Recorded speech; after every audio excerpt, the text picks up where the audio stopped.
All right. Episode 6 after a 3-week hiatus, I think. Ah, all right. All right. Um, You have any grounds you want to cover today? yeah, a couple of things. Did I tell you first thing I got arrested or not arrested, but kicked out of Canada? Did I tell you about that?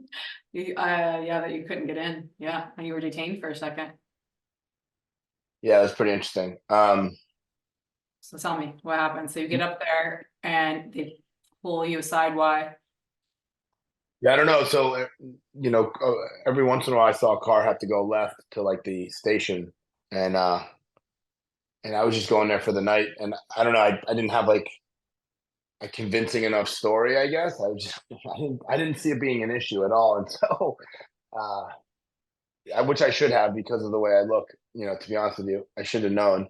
And he's like, "Yeah, I need you to go to the left." And I'm not going to do the French accent because I was up near Montreal, but like, they go to the left, and that began a fucking 3 hour like this frustration. They first they went through my car. Um, they found um, some what they consider steroids that like were little pills of like testosterone booster that weren't illegal. And like, we can arrest you for that. I said, obviously I didn't, or I wouldn't have left them right in the center console. They're probably 2 years old, and, I said they're testosterone boosters. I wasn't really hiding them, as you can see. But I hope you don't arrest me. And then I think once heard I was military, they were a little more lax. Or when they saw some like my ID and everything. Um, but still, they were fucking assholes, dude. They went through all my bag. They didn't pack my bags back. I had skis in the back because we were going skiing, and yeah, just not cool. He's like, all right, we're all good. He's like, but you just need to go inside and get whatever he said. Won't take long. You'll go to the front of the line. So 2 hours later, sitting around, a bunch of other non-English speaking people. I don't know where they were from.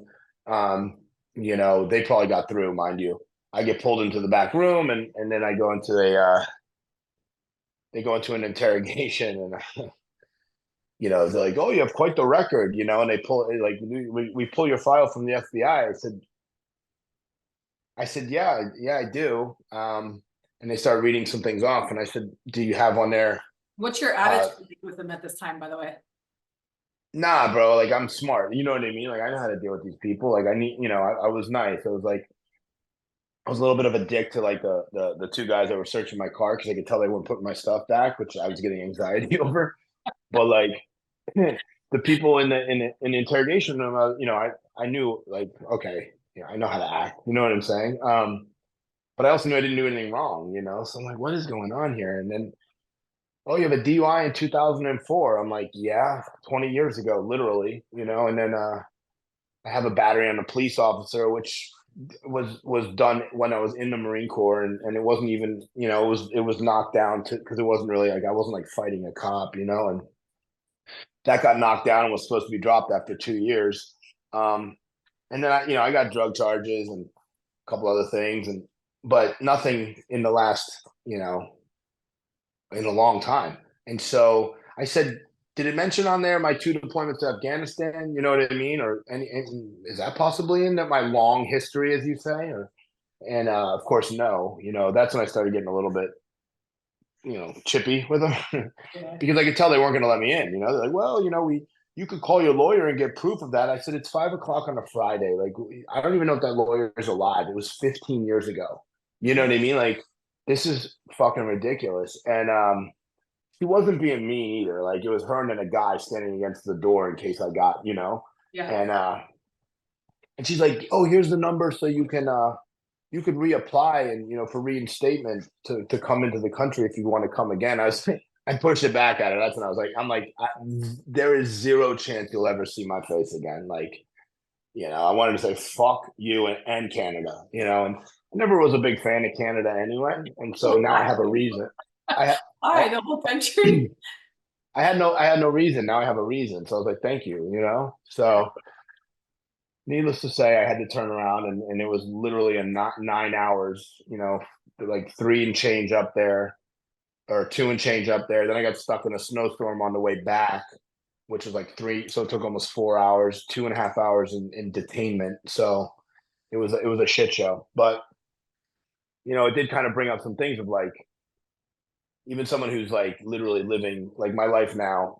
I tried telling him, I said, look, I work in like my whole life is revolves around like helping people and like success and like my life, but you don't see that on the FBI file. You know what I mean? Like that's bullshit, And I got my best friend's in prison, and it makes me think about him. Like, luckily he has me and a couple other guys when he gets out that are gonna make sure he lands on his feet, because he's a solid dude and he just got caught up, just like we all did. But he's also a black dude, so he's already kind of behind the eight ball when he gets out. You know what I mean? And he's just the most intelligent kid. But I'm like, fuck, dude, like someone like me who here I am years in recovery, and there's certain things that I can't even Yeah. still do, and this kid's gonna get out. They won't let you have a license when you get out. They won't, he's a felon, obviously. And it's still like the chips are stacked against you. And it's like no wonder like people go right back to it. You know what I mean? Like unless they have a strong base, like a strong like mind, and they've been really working on their recovery. Like my boy he's really doing the deal in there. But those are the thoughts I had. Is like, man, you can't avoid this shit. You can't run from your past. There's no way.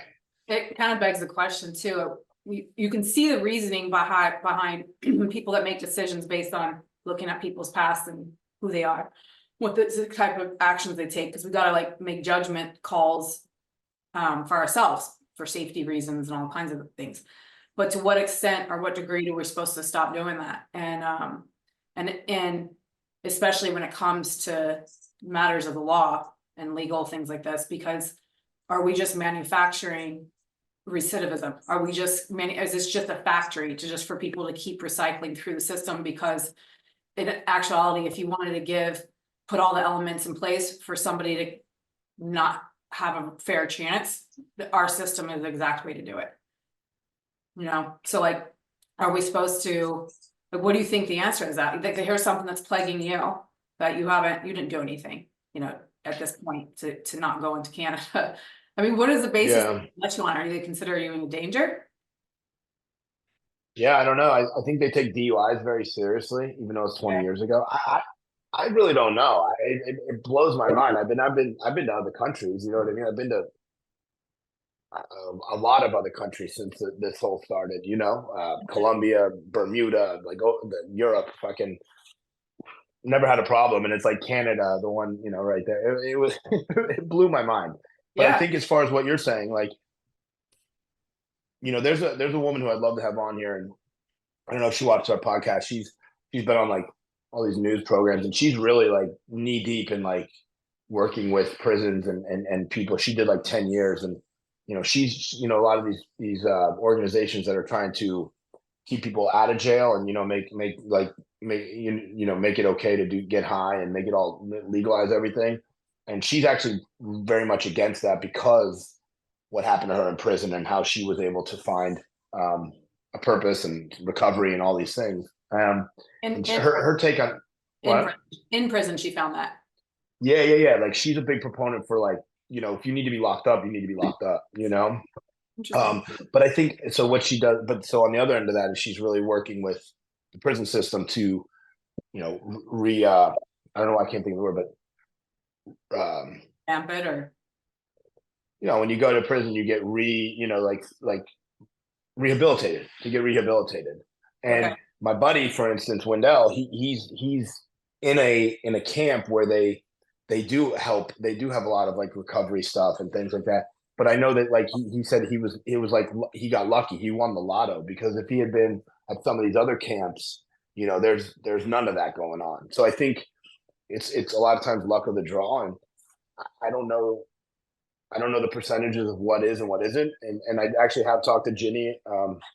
We talk a lot. I met her online, and I basically just commented on one of her stories that she was in, and I think she'd be happy to come on here. And she has a much better idea. Yeah. Talking about things we don't know is kind of Yeah. Yeah. doesn't really make sense. Well, I'd love to know what percentage, if she's saying that she went in there and actually her life changed for the better because of it. And for every one of those stories, I wonder how many of them are the opposite, not because the person wasn't capable or didn't have a, just as much of an aptitude for change, but because the system didn't support it. Whatever system that they went into, whatever, Yeah. or whatever. I'm sure she's got I'd love to hear the statistics on that. Cause I've seen my friends, I've seen both sides of it. I've seen people come in, and come out better. And I've seen people come in, go in and come out, and their experience was a perfect recipe for continuation of revisiting that place again, that prison again. So I'd love to Yeah. hear perspective. I think a big part of that is whether you recover or not is whether you're ready. It's the same thing as like with me. Like every time I went to treatment, I wasn't ready, or whatever the case may be. I didn't get sober, and I had every opportunity to. Yeah. I mean, my boy, and I guess I could say it on here. I'm trying to be careful because he talks to me in code, because he doesn't want to get get get caught ratting people out or anything, but there's a lot of drugs where he's at, you know what I mean? And he has a choice to make. And I think a lot of that has become from me and some of the guys that have got sober that grew up with us, that are, like I was talking about, that are doing really big things and are, we keep reinforcing it in his mind, like, yo, your time's coming, your time's coming. And I think he has that bit of hope that maybe a lot of those other dudes don't. So when Yeah. they get to, they can do a bump of some fentanyl or hit the meth pipe. They're quick to do that because they don't have that hope. Yeah. Yeah. And so I think that always is a big part of it. Like if you're going to get out of prison and go right back to the hood, or you're going to go right back to to your shitty circumstance, where you're Yeah. probably just going to try and do the same thing over and get caught again. Yeah, I mean, I don't know that I would do it either. You know what I mean? Like it's why I kept getting high, because I knew that I was just going to go back to it anyway. So why not do it? Well, damn, look how hard it is for people to change in any way, in any habit that they have that kind of makes them feel better immediately. Look how hard it is for people to change with all factors supporting them, with family that supports Right, them, with right. with jobs, with income, with life taken care of in some regard. And look how hard it is. So, I mean, if you don't have Yeah, that, you don't see that way out, or you're just like, man, this is my fate and I don't really want to live it fully. It doesn't feel very good. I mean, you can see that. yeah, yeah. I need to speak to her. We were supposed to speak this week. I want to get her on because now it just brings up bigger questions for me, which is like, more because I know you like talking about the mental health side of things, and it's like, how do they handle that? Like, is there someone that's actually regulating their meds and putting them on the right bipolar meds or the right, anti-anxiety meds and all these things? I guarantee 9 times out of 10 there's not, and I'm There's sure she'd no, have an sorry, answer for there's that. no way that's properly done. Even Yeah, Daniel at his facilities at skilled nursing, which is not prison system, and I see how that is mismanaged and the effect that it has on the people there. And yeah, I question the care that they're getting, and especially if you really do tie this all back to mental health or well-being or illness, whatever word you want to use. If you really do bring it all back to that, I mean, that's what we're trying to treat. yeah. And No, maybe, and that's the thing with the prison system, like, we're trying in the same place that we're trying to we're putting the same people that need rehab as mental health care as the same place. We're also trying to get people to be punished and put them as a place to like pay back for some sort of sin that they did legally or whatever that we feel better for. And then at the same time, we're also we want them to come out and get better and be rehabbed, back into the world. And it's like, I'm not sure that those facilities are all equipped to treat all the different types of people they're in there for. And sometimes we also have this thing where it's like, what do we do with the people that we don't know, to what extent they can get better? Like, this person is just going to keep hurting people. What do we do? And should that person be in the same place as the person that clearly has had a tough go at it and has some chemical imbalances that could just be balanced, if balanced, would be high functioning in society? Should those people be in the same place? I'm curious how the system works now with that, if they have some sort of, way to filter them into the appropriate places. Like your boy, yeah. not in that camp. Why? Because of just the location he's at, or because the No, judge? I mean, How did that I happen? think no, no, no. He'd been because they move you around if you're in the Mhm. state system. They'll move you around, and it's based on population, I think. And I Mhm. think he just got lucky. This is a camp that's like for I'm gonna use the wrong terms, but for people who are getting out soon, or who may be getting out soon, even though he has a couple of years. I guess there's a certain number that of guys that are there for a couple of years. Hmm. I got to go. I went and visited him because he hasn't had any visitors. I mean, yeah, I mean, I don't know. I don't want to get into his story because that's his story, but like, he's been through it, man. This kid, I can't wait for him to get home, and I'm sure there's tons of people like him, but uh, it sucks. It really sucks, and I'm glad that like this dude will tell you straight up, like going to jail, going to prison is to this day the best thing that's ever happened to him. He had no chance of even being alive um, at this point. You know, due to he was getting high and the fentanyl, and he was dying like me, and his family, his personal situation was just dire from the beginning. So, That says something, um, that says something about that system he's in, and if he's saying that that's, yeah, oh and, yeah, it's wild. all right. Well, yeah, I mean, so now you're an example of how the past certainly has paved a bit of your future. You're not going back to Canada. It ruined your Friday. By the way, did you guys go up and have a good time the next day? To Northern, New York? Yeah, we went to Lake Placid. Was cool, man. Lake Placid, we had a great time. Our friends came up that Mhm. and we had a great 2 days. It was fun. Paula got on the skis. Nice. Um, yeah, for the first time like ever. She had done it like one almost run like 25 years ago. So she did great. Our friends, we got to ski with them for 2 days. And it was a nice time, man. It was cool. It was How was that? How was that with them? Because I met you guys all together, right, in South Carolina, yeah, yeah, yeah. with a lot of glasses clinking a lot. We definitely Yeah, chatted. no, How's that without that? no, it was cool, man. I've seen him a couple times, because I saw him down in South Carolina. We had Yeah. hung out since I've been sober and everything, and they had the little girl with them who I don't think you no, you haven't met her yet. I had met her when she was a couple months old down in Beaufort, but so she was there. So it was and Kendall was there. So it was very low key. Alex is still Alex. You know what I mean? Um, I'm sure he'll hop on this at some point just to Tell just us he's fun. Tell us. experience. Yeah, I know, man. He's gotta be one of my favorite people out there I've ever met. He's up Yeah, there. yeah. But it was just like you would expect it. It was cool. It was chill. Alex is really cool with his baby. Jen's awesome. Yeah, Um, she and, is. and and for me, it was good, seeing them too, because it's just more of the same, right? It's just more for me of like things I never thought I'd see. You know what I mean? Yeah. Experiences I never thought I'd have. Like last time I saw Jen and Kevin was like, not Jen and Kevin, Jen and Alex Alex, was yeah.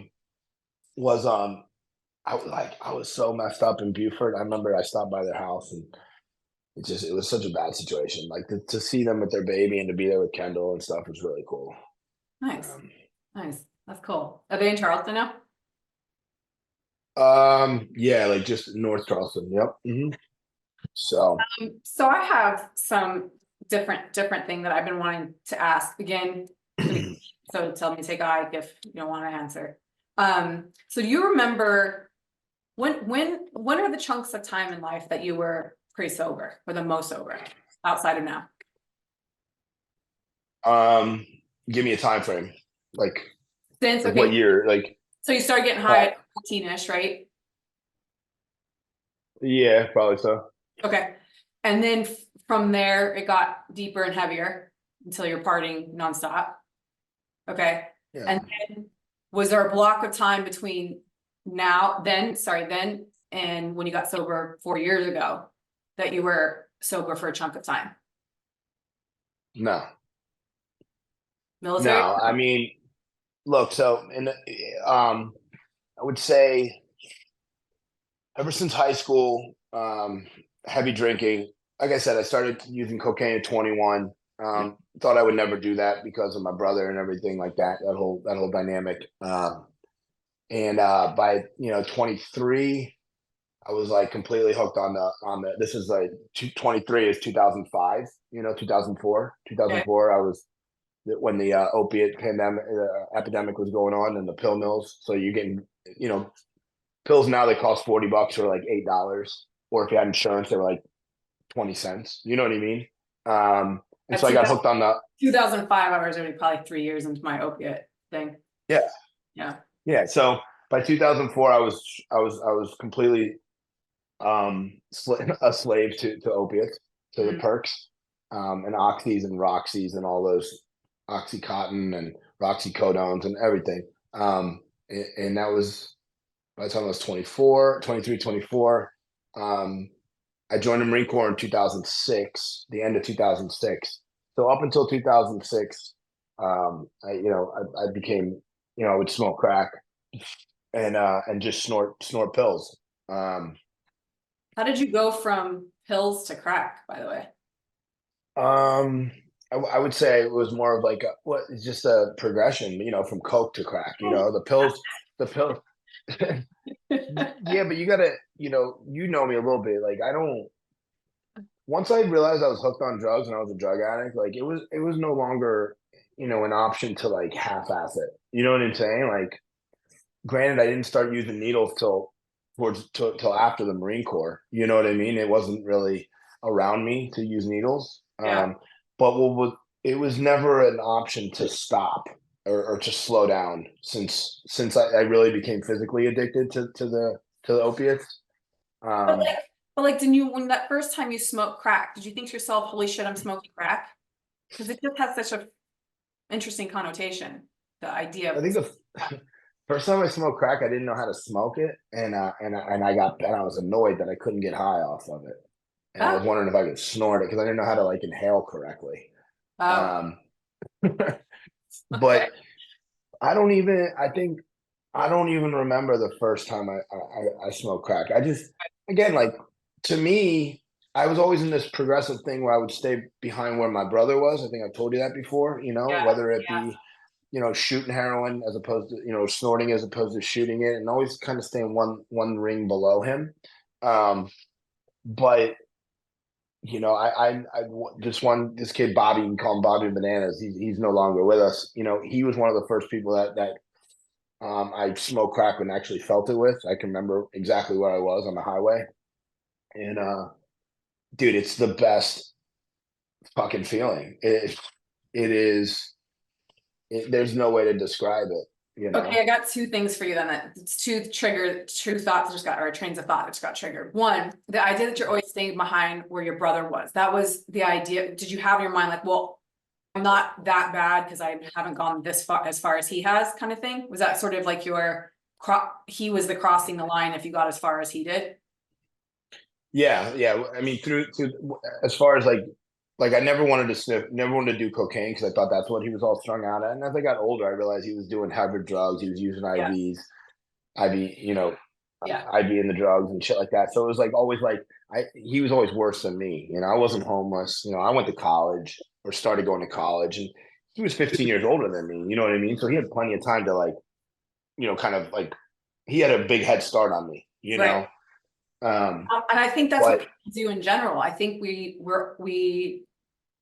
I think some of this addiction stuff sneaks up on us. And a lot of us are kind of functioning with low level addictions because we're always comparing ourselves to the person who's worse and saying, well, I'm not that person. I don't drink at this time, or I don't drink this much, or I don't do it that often. And then therefore it's not a problem because that's what we set and we define as the problem, or as a big enough of a problem, where it needs to be resolved. I think we probably do that. And like if your brother was your person, and we do it to the people, we pick people relative to us and compare ourselves to them. Do you think people do that and rationalize their addictions? yeah, I mean, definitely. And but I think I don't. It gets to a point where like it's hard for me to put myself in someone else's shoes. You know what I mean? Like I can only put myself in my shoes, really. And it's like, yeah, you'll do anything. You'll rationalize it. You know what I mean? You'll use all those different, manipulation tactics to like fool yourself and fool other people, on how serious it is. Well, it's Uh, about defining it though, because if you like, it's that whole thing. Remember, they started.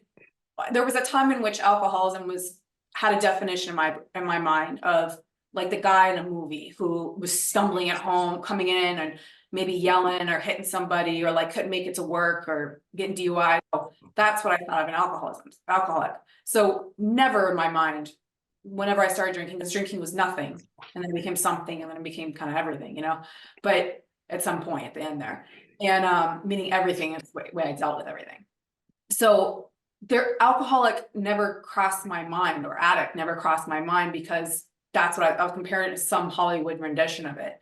And then when they started coming out, I remember there was something they did in the 2000s where they strictly defined it. It was like more than 2 drinks per like 2 times per week or something. And I was like, well, right. everyone I know is an alcoholic, you know? So how, at this point, okay, we're all alcoholics. So then you're kind of trying to define it yourself. Now you're saying, well, that definition seems absurd, although probably clinically accurate, you know, is clinically accurate of an addictive behavior. But we're not all going to define ourselves as the alcoholic like the guy in the movie. So what, you know, there's obviously spectrums of it or whatever. So at some point you're like, you graduate into these deeper and deeper until you don't realize that you become pretty close to that thing that you were comparing yourself to 20 years ago. That wasn't a problem. And I think that's because we don't have strict the definition probably needs to be back in there, and remind people that if you're using it to cope and it's regular and any regular basis, it's probably an addictive, you know, it's probably an addiction on some level, I think would be a fair way. So that maybe allows everyone to say, okay, yeah, I'm not as bad as this person. I've got my shit together. I'm taking care of my stuff. Like I was able to do for so long because I was so, you know, a get shit done kind of person. But if I would have defined it earlier and said, I am addict, I have a problem, and this is how I cope with life, and it's hurting me, and it's hurting my potential, and it's hurting my body, and it's hurting the people around me, then I think I would have started cleaning myself up a little sooner. Just for me. I mean, it's the principle behind the first step in AA or NA is honesty, right? And it's not honesty is like me being honest with you. It's about me being honest with myself. It's about me, you know, admitting that as the step says, I'm powerless over alcohol or drugs, and my life has become unmanageable. But really, it's just making that it's that concession to myself that like I am this, you know, whether you believe in whether you go into the doctor's opinion and the big book and all that shit. But it all starts with that honesty, which is like that, like I have a fucking problem, you know, and it's why, and I don't know how we've talked about this before, but it's why I think people say they're so grateful for their bottom. You know what I mean? Yeah. Like I'm extremely. Do I love that I hurt so many people along my fall? No, I hate it. You know what I mean? Like I wish it would never happen.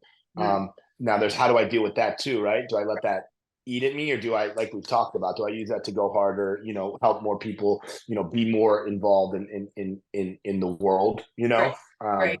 Be more involved with my kid, be more involved with my friends, be more, you know, that whole thing. And that's the way I've chose to. But I kind of lost my train of thought. But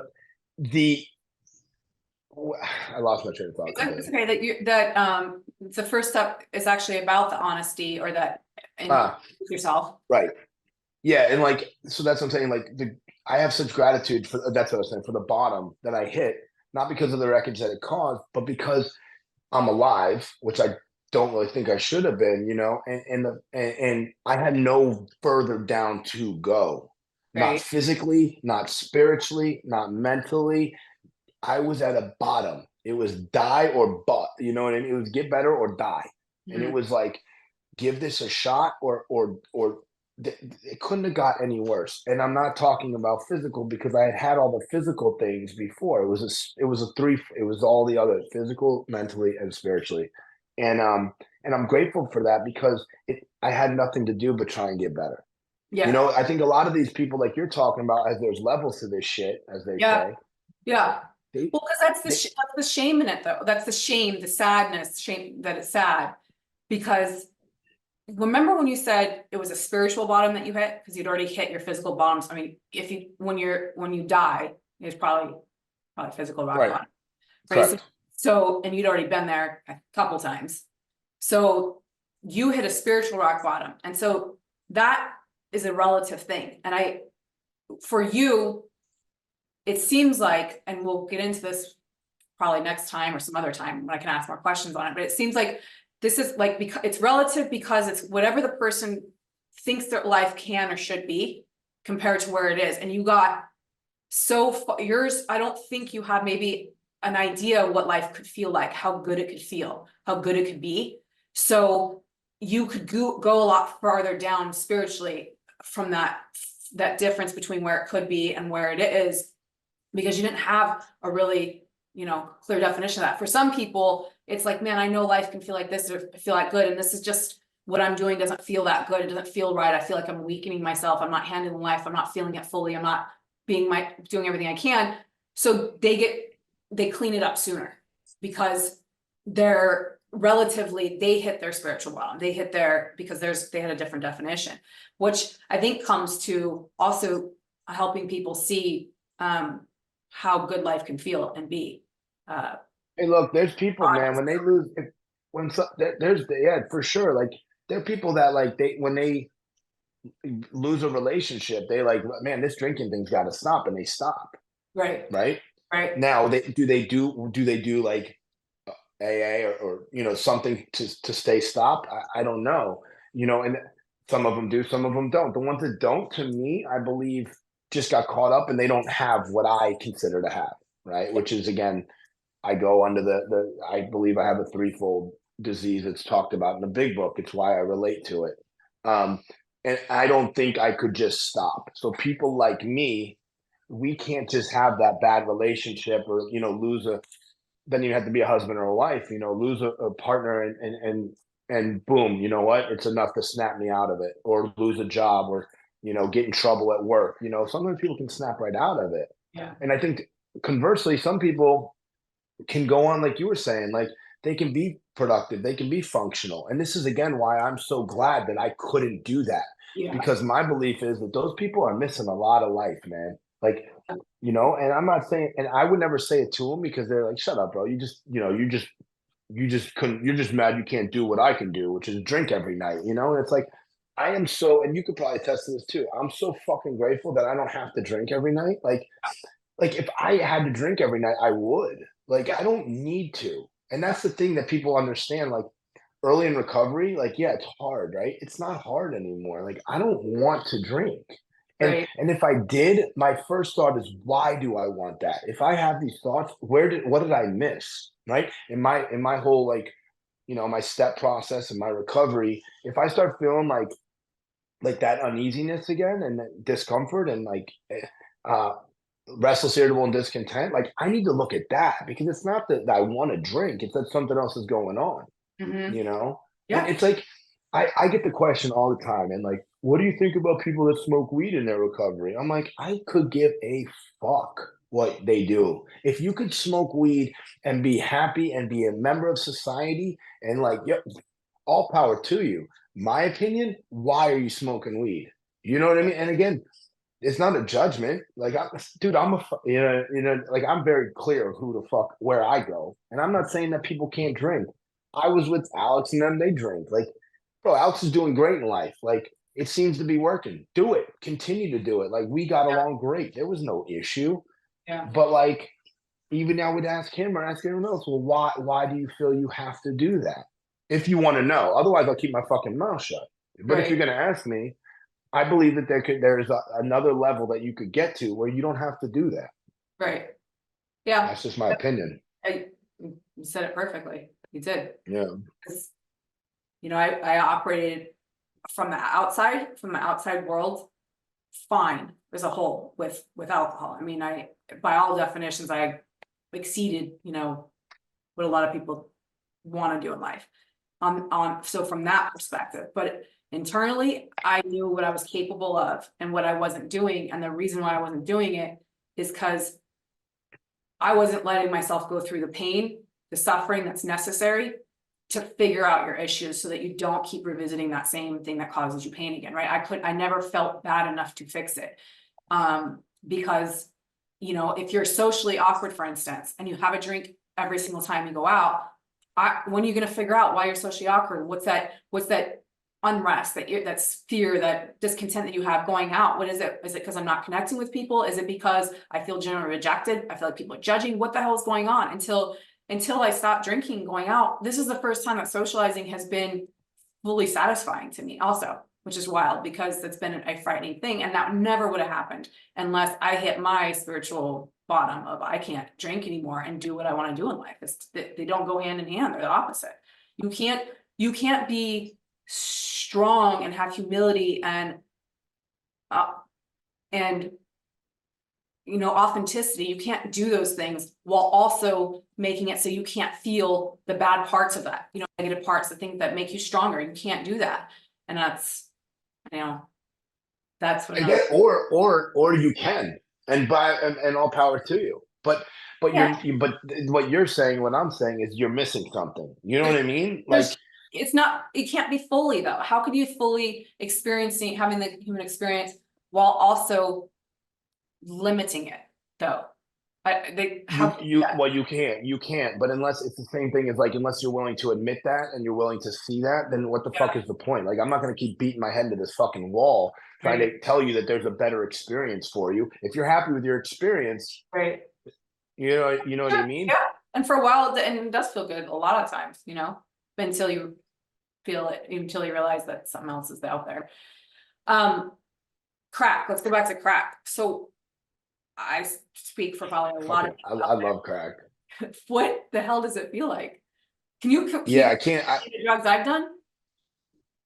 Like, Nah. no, Mm-mm. okay. Unless you buy IV drugs, like shooting cocaine or crack is a whole nother animal too. It's like going to getting ready to go on a roller coaster, and Okay.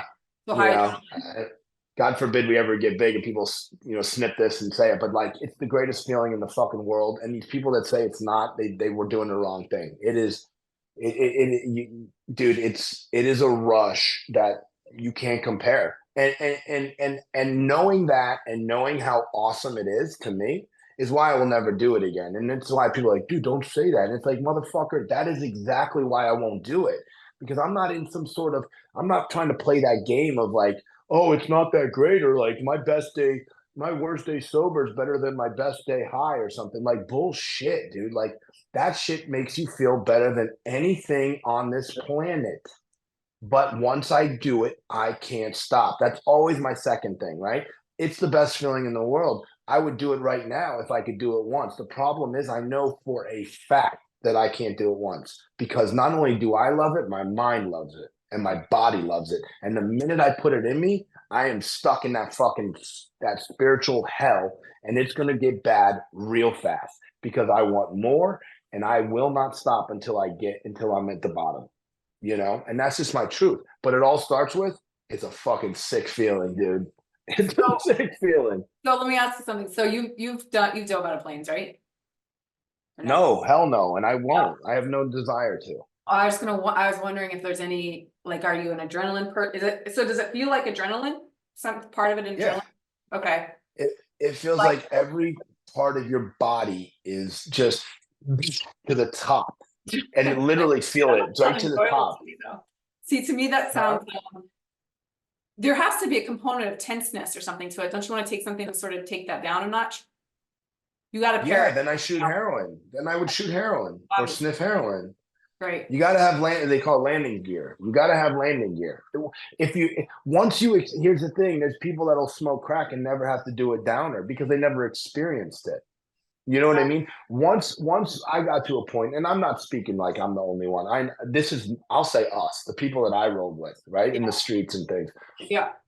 I would not smoke crack or shoot cocaine unless I had a downer, unless I had some heroin to come down, and I would hold on to that heroin with everything I had as long as I could, because I knew I was going to keep smoking crack, the fucking psychopath, and then I was going to need to come down at some point. So the goal was to do as much as I could until I couldn't do anymore, and then come down. Okay. Okay. And if I had a lot of money and a lot of drugs, it was to do them both simultaneously. Get that real high rush, then that real high, that euphoric feeling of the heroin. And then it was up and then it was down. It was up and it was down. If I didn't have a lot of down, it was up, up, up, up, up, up, up, and then down when I had to. It sounds And it insane. was It sounds It's insane. the worst. It's again back to the whole point. It is so amazing at first, and then but the minute that you feel that, you know it's over because that is it. And the way I'm saying it is exactly how it goes. Up. You know, it's like and it's like that for days on end.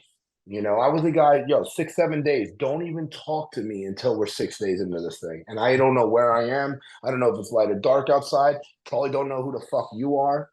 And you're telling me we need to go to bed, and I'm like, fuck you. I get out. You know what I mean? I'm a disaster. And that would be in those, Disaster. that would be in those trap house places that you're talking about? Wherever it could be in a fucking behind a motel because I can't afford to stay in the motel. You know, anywhere on the streets. More times than not inside a building because I didn't have any money for that. But you, well, not but, and you told me last time when you were out and we were down in Cali when you were here, you were saying something about something that it feels kind of like that feeling right before you feel anger, like that surge you get. And you said you kind of like Sure. feeling, and you said, you know, how it feels so good before anger. And I was like, no, I can't, I don't feel good before anger. So that's the feeling, like right before you get angry and you have that surge of something, that's kind of what crack feels like. No, I mean, no, that I would say that feeling is right before you're about to get hit a rock or you're about to hit a vein. You know, you get that anxiousness and stuff. But what I'm saying is it's that release of those endorphins or, you know, all those different chemicals, and that's the beginning of it. Like literally, and again, there's nothing to compare it to. There's nothing. Maybe jumping out of a plane gives you a head rush. I don't Yeah, well, know. I was wondering if you like, because you know how you like more energy drinks, if you like more, it's, you seem to like things that are on the upper side. You were not a big Xanax person, you were never a big pot person, I know you.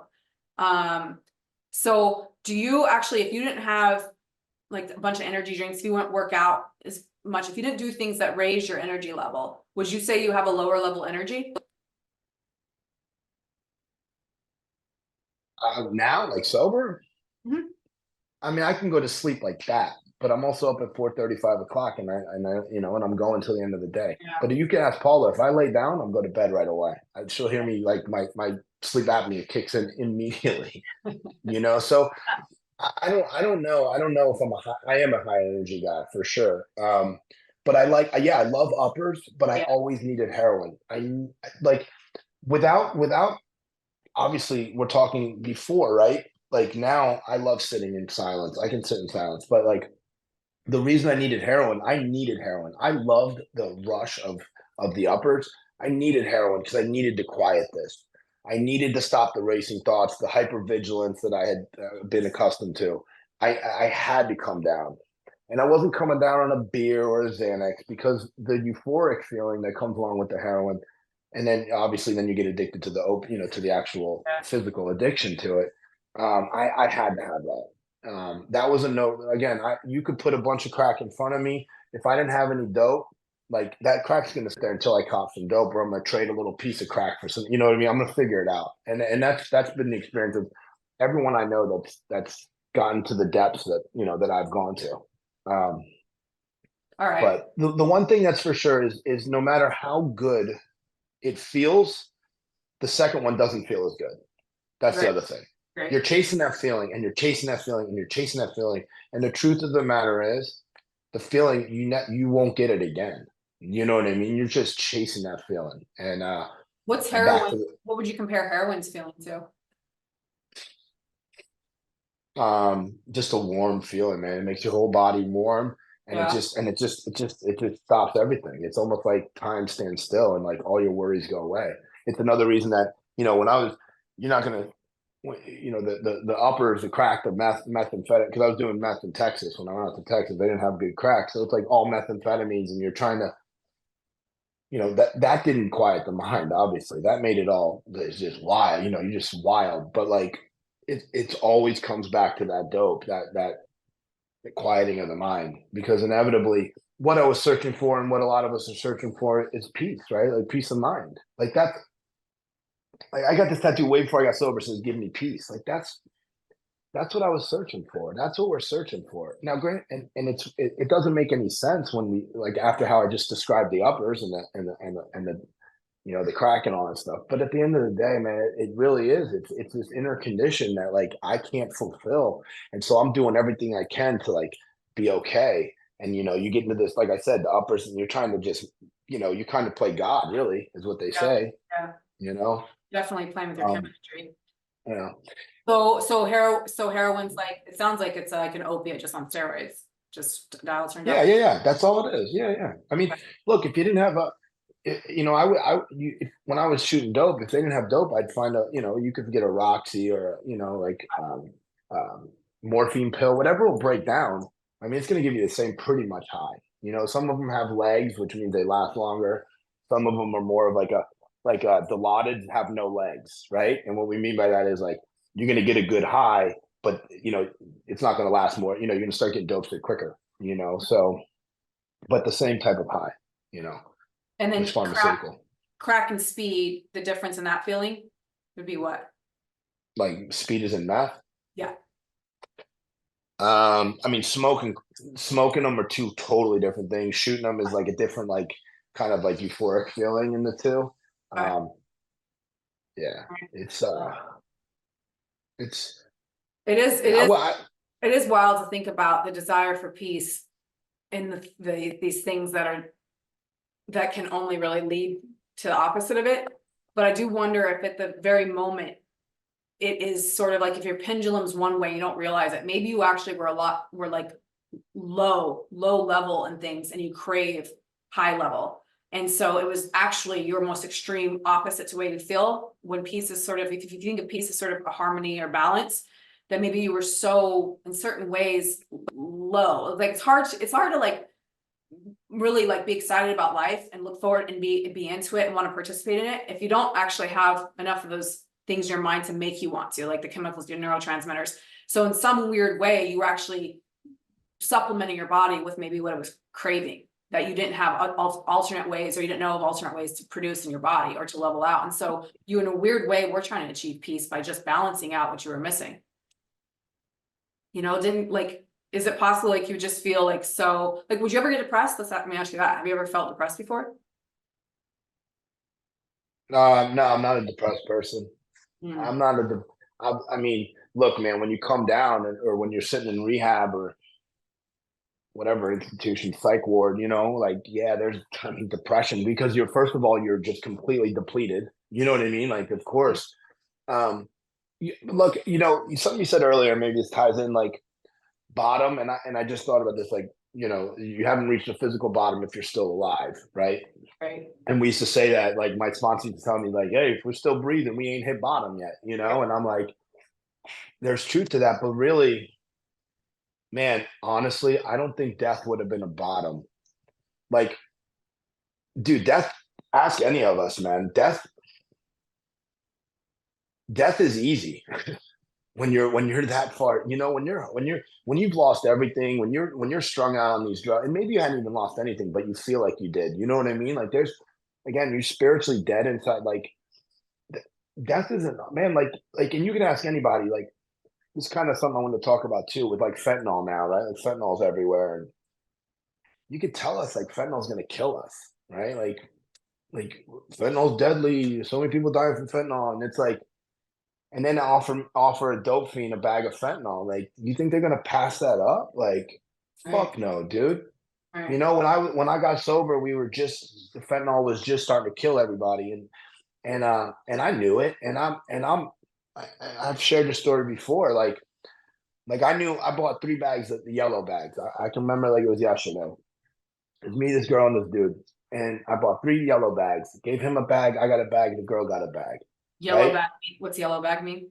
So in Overtown, Miami, there's you got like obviously I think they knocked these projects down, but you got like the one block where they got the green bags. Then you got money bags, which is the little dime bags with money signs on them. You know, so you got money bags, you got green bags, you got yellow bags, and then maybe like black bag, whatever. Sometimes you know I don't remember the other colors, but like you know who's selling dope on what corner, you know. Okay. And so it, this kid, and I'm not going to get into detail. He died, right? Of the 3 bags, he died. Okay. I Of the didn't die, obviously. there, like Drug, that time you guys used it together, or he went off and used it and died? He used. We found him dead. Oh, We got a text message that he was dead. okay. Okay, Okay, not the first time or the last time. right. What bag do you think everybody wants to go buy? The fucking yellow bags. That he died from? Of course, because we know that they got what they got real shit in them. And he You just could assumed go. that he just did too much? Is that what this? The thought doesn't cross your mind. It doesn't matter, Hmm. right? Because the idea is like I'd rather die than feel the way I fucking feel, Mhm. right? Mhm. Like I've said before, I'd rather never see my daughter again, but I gotta fucking fix the way I feel, Right. right? I can't handle this. It's like oxygen. The Okay. same thing applies. So when you could get a bag of dope from somebody and it's a bunch of fucking cut, and now I'm not hardly getting high, and that was my last $20. No, I Gotcha. want the yellow bags that killed homie, right? Right. Like I want those. Right. And and so when you tell somebody, one of us, that fentanyl's killing everyone. Now this is excluding like a guy who sniffed some coke, and it was fentanyl, and he died. Like, Yeah. take that out of your mind. Like that's not what I'm talking about here. I'm talking about like when you get real dope fiends that are addicted to opiates and heroin and fentanyl, and you tell them fentanyl's going to kill you, dude. It doesn't matter. We're rolling the dice every single time. Mhm. Like like the idea that they want to lock up these drug addicts or these drug dealers for pushing fentanyl. Like I believe everybody, if you break the law, you got to be locked up. I'm not one of these people who says everything should be free, but what I'm saying is we know what we're fucking buying. So Do when you I the with last time, everybody though? Because I mean, like you were a pro. By this time, you're in your 30s doing this shit. I mean, we've been doing it since for 10 years. no, but that's what I'm saying. The guy who sniffs coke and they cut it with fentanyl, that's I'm saying exclude Uh, that. I'm saying the ones of us in the street that are addicted to fentanyl and Intentionally buying. opiates. Okay, gotcha. Okay. So there was a time, and so in 2017 in Overtown, there was a guy, and he came up. I had $20. He's like, I'll give you 2 bags of Fent. It was in white. It was white looking, white powder, or I'll give you 1 bag of dope for 20. Okay. What do you think I got? The 2 bags of white or the 1 bag? Right. It wasn't even a question. Yeah. Hmm. Why? Because I know that fentanyl is going to work. Now, will it kill me? That wasn't part of the discussion. Right. And I'm not suicidal, but Uh, I'm not going to feel the way I feel anymore. And if I can get double that, even though back to the legs thing, fentanyl doesn't have the long legs, right? It's just very powerful. And if you live through it, then you're going to need more soon. But I got 2 bags now. And if I really want, I can go flip one of those bags for $20. So now I'm definitely getting the fentanyl, right? right.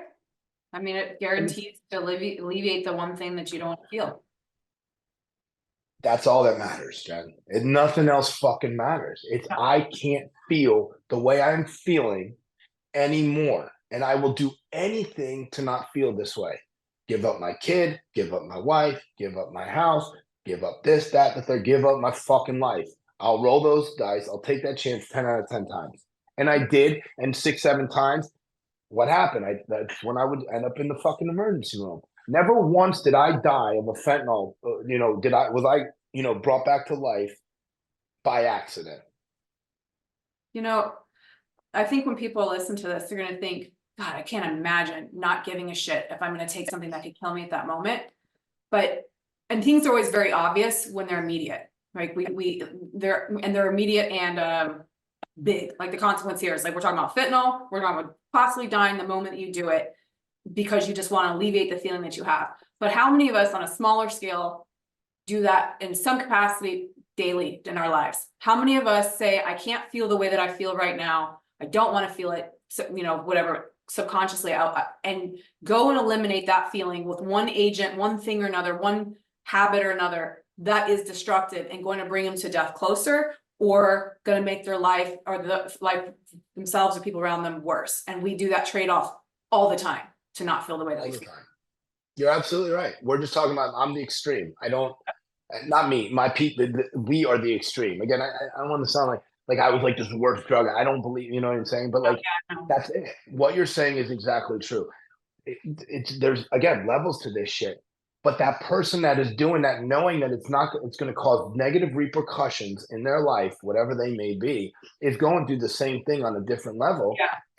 And my experience is like, again, if I did, I don't even know what that would feel like, but I know that I wouldn't be nearly where I am today in my happiness and inside. I wouldn't have the relationship because I maintained, right? We talked about, Yeah. we didn't really get into it. When I was in the Marine Corps, I wasn't fucking getting high 24/7, right? I was Right. doing it whenever I could. When I would go home, after work, we were banging shots, we were drinking fists of fucking uh, uh, uh, black. What's that shit? Johnny Walker. No, I wish like the shit black. Uh, Anyway, drinking shit whiskey, just getting hammered every night. You know what I mean? Just trying to, and I was maintaining. And I was married, but Paul and I's relationship when I was doing that is nothing compared to what it is now with the clarity, the fights, like, just everything. Everything is better now. But I would have never known it had I not hit those levels. right. And that's why I'm so passionate about the idea that addiction, alcoholism, all the isms have any addiction, that it's just what people feel like daily with the volume turned up really, really high. And so the point why I'm passionate about it is because what works for you, what took you from that an unfathomable deep end, that I think a lot of people don't feel like they can relate to, but here's where it matters is anything that you did and are doing that keeps you from wanting to even go there, and also allows you to experience peace of mind, joy that you have never been able to experience. If that works for you, then can work for anything else that people are dipping into, or habits that they have to avoid pain and seek pleasure every day of their life. And that's why it's so important to listen to, and I think what works for people that have had addictions, because basically what an addiction is saying, I don't want to feel what I'm feeling right now, and here's my particular thing that alleviates it for me. And it starts with not an addiction. It starts with just, I want to feel something different, and then it becomes what it is where you don't know how to feel anything else, and you can't feel anything else but that, and that's all you want. And all that is just turning up the volume on what we're all doing every day. And that's why it's so important, I think, to listen to stories like this and other people's stories and say, what worked for you? What personality traits do I have that are similar than you, that I do in my daily life, that are hurting me and making me not be able to experience life as good as it can be? And I want to learn from people like that, because it allows me to apply it to my own life and know for a fact, like, I got similar anxieties as this person. This person had social anxiety. This person was a alcoholic because they couldn't stand the idea of going to another party without, sober and listening to people. Like, I think that's why it's just important. I mean, it is. It is. It doesn't matter. Again, it's not about the alcohol and the drugs. That's not. It's about your state. That's not. It's about your state. It's not what. Yeah, and they say that again in my route to recovery. The alcohol and drugs is rarely mentioned comparatively to what's mentioned about like spiritually, the physical things, and mainly a connection with a power, and I don't like to get into a power greater than yourself, which they call God a lot, and it's like, who the fuck is God? No one knows. Whatever you want it to be, but it's about all about inner condition. It's about clearing the wreckage of your past. It's about letting clearing that wreckage to be able to experience the sunlight of the spirit, if you want to call it that. It doesn't matter, but it 100%, like, look, I mean, I didn't get cured of alcohol and drug addiction. I got cured of fucking all kinds of shit, rage, yeah, some depression, but more of that like hypervigilance. Like the VA had me on all kinds of fucking dope, man. SSNRIs, this for this, nerve this. I'm on nothing. You know what I mean? And I'm flourishing. So it's like, it's not just because I stopped drinking and drugging. Because if you just stop drinking and drugging, what happens then? A lot of people can fucking kill themselves without doing any Yeah. work. Yeah. You know what I mean? But Yeah. alcohol is a cure for a long time. It's a cure for those things. So when you take the alcohol and the drugs, then you got there's real work to be done, and it's the same work that has to be done with the person who didn't do the drugs and alcohol. Right. Exactly. It's the same.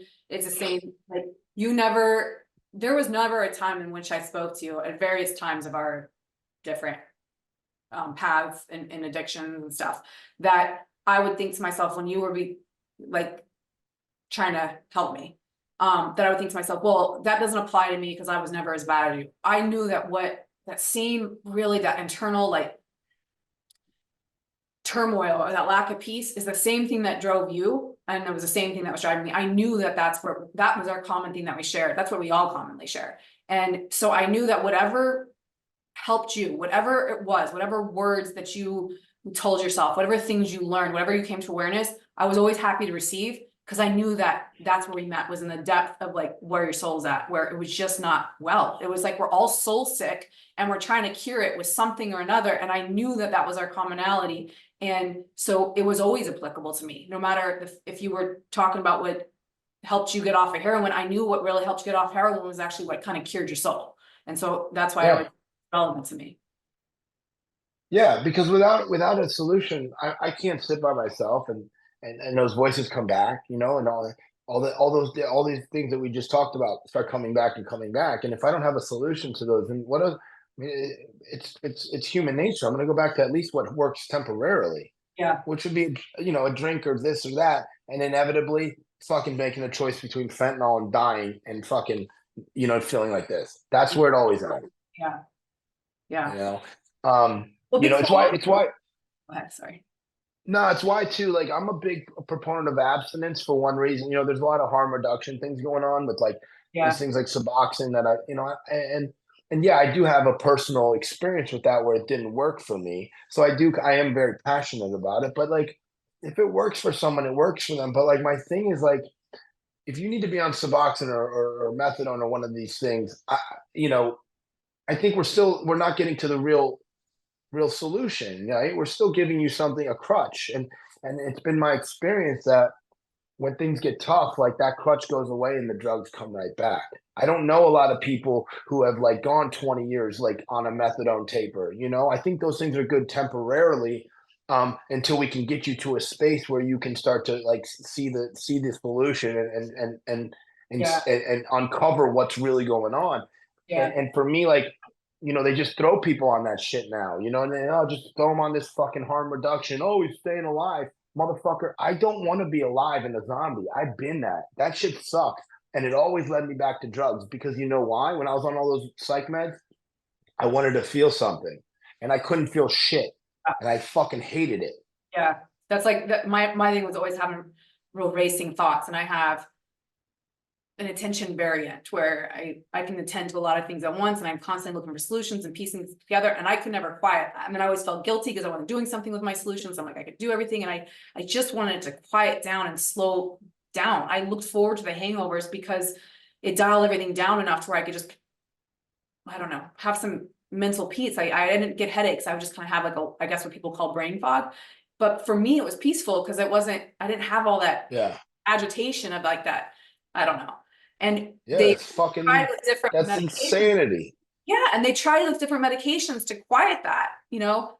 Or I would say I've tried, and then I didn't feel what I needed to feel, you know. So then it was just like it's just another manipulative agent for me. And Yep. not saying that people, by the way, some people we are born with different mechanics and those are manufacturing different set of chemicals, and you absolutely some people need it. Oh Um, yeah. the question is if you haven't tried Yo, to, see, that's the thing too. The feedback is always going to be like, if this were heard by people that don't know us, is like, oh, some people are really meant to. Dude, I'm not fucking talking about. We're not talking about those people, correct. dude. We know, like, I know them. I know.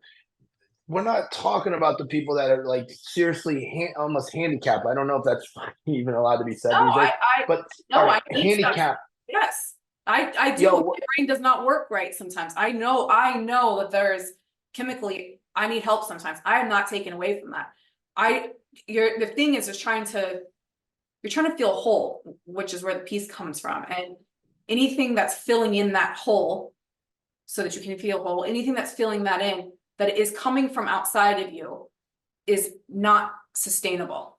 And that's what you're trying to look at. Can I sustain this? Can I find it within? And can I go on the other side of this hardness that I feel? Will I feel better? And if the answer to that is yes, it's a pretty strong chance of yes.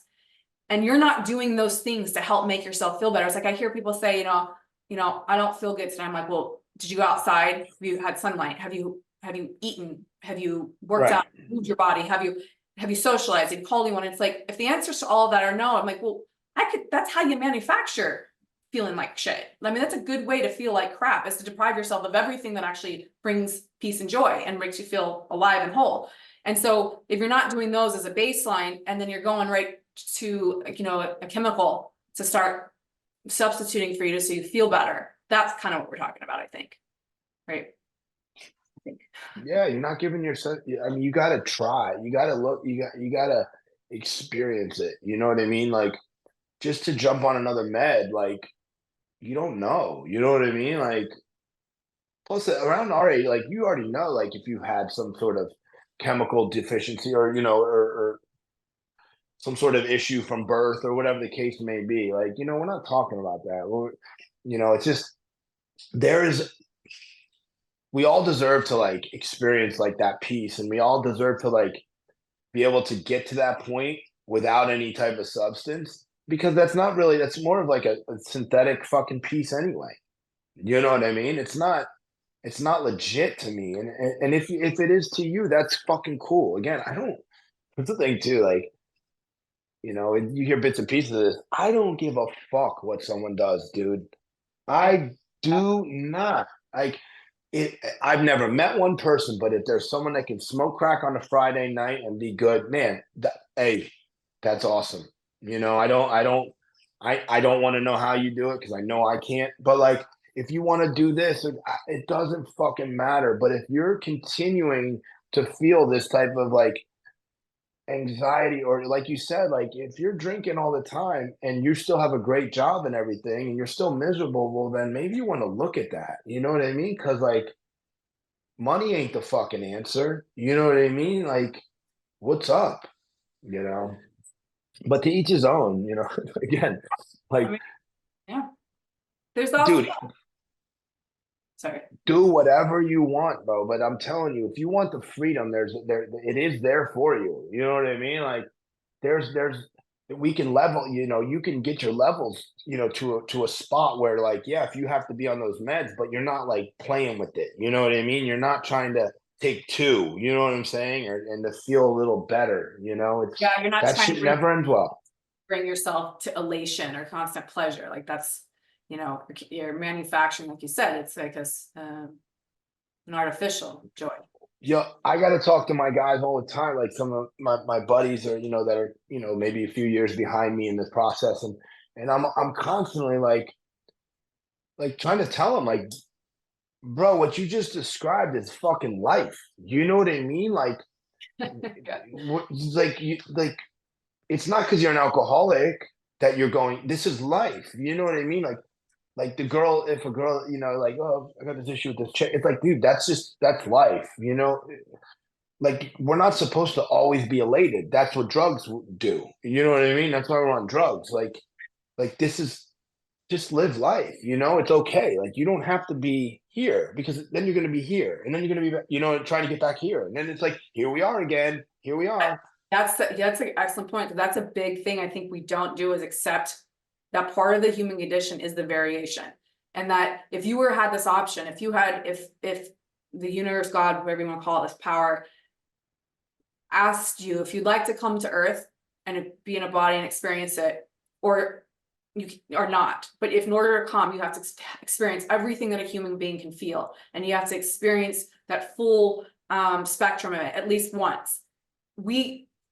Most of us would opt to come and experience life, because that's one of the reasons why we're afraid of death. We kind of in a weird way don't want it to end, but we don't know why, but we don't want it to end. So we opt for life every day. We opt into this life every single day. And then we resent the fullness that we have to feel. And it's like, if you want to be part of life, sometimes it's about just accepting that you're going to go through variation in how you feel. And that's okay too. We can't, it's a lot of us, I think sometimes are chasing constant pleasure because we just don't want to feel anything but that. And, that's pretty dangerous when you're doing that.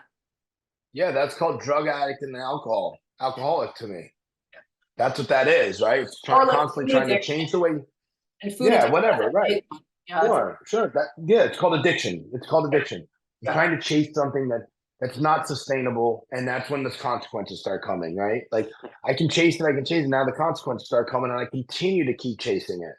And then Yeah, we're back to that. When do I stop? Some people stop earlier than others. They get it deranged. Some people yeah, are like me, and they don't stop. yeah, Some yeah. people are like my brother, and they fucking die chasing that shit. You know what I mean? It's just it is what it is. But you're absolutely right. I think maybe we'll pick up on this next time too. I was thinking something to leave us for the future. One is, I've noticed in people, as you know, I ask a lot of questions. I've noticed a commonality and people that the more strict they are with their definition of what is required to feel happy, meaning like what their environment's gotta be like, what the conditions have to be, and what is, considered happy. The more strict you are, the less likely you are to feel it, because life is filled with infinite variables and possibilities that things can happen, and the chances of everything going the way that you think or you think the requirements are for to feel happy are so slim. That means the chances are you're not going to feel happy because your requirements not being met. And the people that have like more loose definitions of what is considered necessary to feel good and what is considered feeling good, the looser those definitions are, they tend to be a lot more satisfied people or content, which is a very peaceful feeling. I mean, it makes sense. They say expectations are pathways to resentment, right? It's Yeah, like if you have this expectation of what happiness is supposed to be, you're probably never gonna. That's why they tell me. They tell you never. You know, humans are always gonna let you down, right? You always have an expectation because they're never gonna live up to your expectations. Because we naturally, what if they live up to that expectation? The expectation just keeps getting higher, you yeah, know. And I think you're absolutely right. I think the idea is to be okay, just being okay. yeah, That's yeah, it's that yeah, simple. yeah, Can I sit by myself and be okay? yeah. You know, I know. which by the way, some people hear that, including myself years ago, and like as we're saying it, and it's impossible. It's like, no, I fucking can't. That's you know what I mean. I can't be okay being okay. I'm comfortable in chaos. I used to love that term.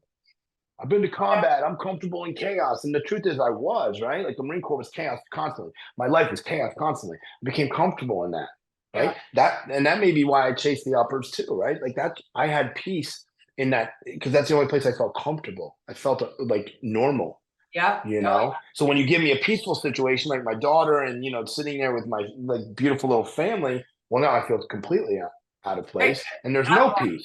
yeah, yeah. Well, I mean, And then and we got to end it, but then comes guilt and shame too, right? Because like, oh my yeah, god, I fucking hate being with my kid, or I hate doing it. Like, so now I feel like a piece of shit because I can't, you know, sit here with my beautiful little daughter and my beautiful wife and my beautiful house, and like, I can't appreciate that. And now but I know enough to know that I should, but I can't. Now I'm a piece of shit. So now what do I do? Now I'm gonna go, now I got to leave, and that's why I left the house because I couldn't live with that either. It's like yeah. it just go. Here you go. Yeah, I would try to drown that feeling. I felt like I am capable of all this I've been driven by wanting to help life since I was little. It's like been my force. And I was failing at it because I couldn't get myself out of this cycle and I couldn't let myself feel all the bad stuff enough. So I was constantly just less than myself and I wasn't completing anything that I wanted to do. I wasn't helping as much as I could, no matter what it looked like I was doing. I was never doing as much as I knew I was capable of. And I felt like a failure all the time. I felt Yeah. so much shame, so much guilt, so like a loser all the time. And people are like, well, you do this and do that. I'm like, yeah, but I can do all of this and I'm not doing any of it because I won't allow myself to feel pain or I won't allow myself to feel boredom. Like, first of all, look at all of us trying to avoid boredom all the time. Just get bored a little bit. Allow yourself to experience a little boredom. Just see what that feels like and see what your brain does with that without trying to fill in that space. I mean, like we just try to avoid all that. And I would just avoid it basically everything uncomfortable. And I would take away the term boredom. That to me, that's really just being okay, doing right, nothing. I know You know, it's like like I can't imagine. I always say boring people get bored. Like if you're getting bored, your mind is at the set where you're kind of like you've got the elements of a boring person. It's time to shift that. There really is no reason to ever be bored. Like you got to either be okay with peace and being okay, or you make your environment better. You do things that you're passionate about. You do things that are contributing to society or to yourself or to the family around you. There's a reason to never be bored, I think. yeah, My 9-year-old gets bored. You know what I mean? She's 9. Well, I know well, what do you guys tell her when she gets bored? No, I'm saying like, but she's 9. You know what I mean? Like she doesn't Yeah. know yet. You know, I'm saying like really getting bored sounds so infantile. I get it. You know what I mean? But it's Yeah, I remember like like fuck I was bored. like 9 years old. It was like one of the only times I ever said it to my mom. I came downstairs on a Saturday and I was like, she goes, "What are you doing today?" I said, "I don't know, I'm bored." And I was like, what can we do? She goes, "I'm not in charge of making you feel not bored." And I was like, "Wait, aren't you kind of in charge of making me not bored?" She was like, "No, you're in charge of you. If you feel bored, go work on yourself or Yeah, go something." do something. Yeah, I believe it.